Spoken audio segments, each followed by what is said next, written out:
Hayan, masolusyonan na unya ang Suliran sa kakuwangan sa tubig sa Lapu-Lapu City, ilabi na sa Barangay Punta Engaño sa pagpabarog unya sa usa ka desalination bulk plant sa naasuyng barangay. Siluan Merondina sa report. Gipahigayon niadtong Miyerkules sa buntag ang groundbreaking ceremony sa pabarugon unyang seawater desalination plant sa Sitio Kulo, Barangay Punta Engaño. Kung mahuman ang maong planta, makasupply na unya kini og 30,000 cubic meters nga tubig matag adlaw og prioridad sa maong proyekto ang mga taga-Barangay Punta Engaño. Gipasabot hinuon sa presidente sa water provider Jose Antonio Soler nga dili diha-diha dayon ang pagpabarog ug pag-operate sa planta. Yung planta dito matatapos na, then we can start delivering.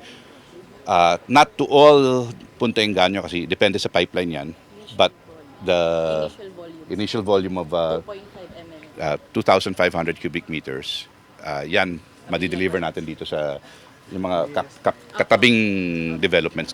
Ang prioritize na to are those who are resident na matagaan sila tubig in a lower price, no? Unlike for the commercial, lahi og presyo. But katong mga namuyo, mga residente, gamay raman na sila, ato gyud priority kay diri gyud gitukod ang maong desalination sa Punta Engaño. Ang Barangay Punta Engaño ang nagunang barangay sa Lapu-Lapu City sa mga nakasinati ug kanihit sa tubig. Kasagaran sa mga mulupyo dinhi mupalit og tubig sa mga pribadong water supplier nga taga-Barangay Bangkal.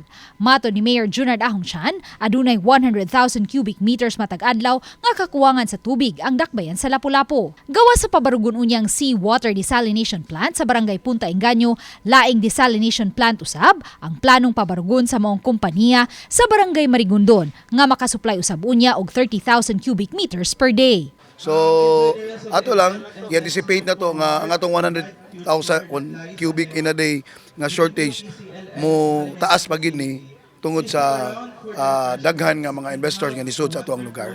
Ug kay desalinated waterman, matod sa presidente sa naasuyng kompanya, mas taas gamay ang presyo niini. The costing, I cannot reveal it yet for now, but yes, you're correct. It's going to be high but affordable.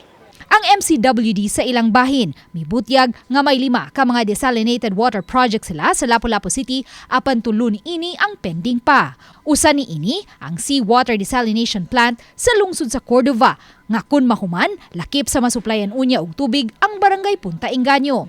Matod sa tigpamaba sa MCWD, Minerva Herodias, nga sa pagkakaroon, nagpadayon pa ang procurement process. Hinuon hapit na mahuman ang maong planta. Once mahuman na, masignan na nato ang kontrata, ang Vivant can immediately give us initially mga 10,000 cubic meters of water per day.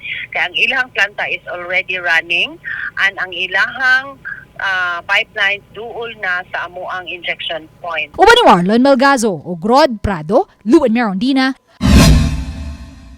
Balitang Bisdak.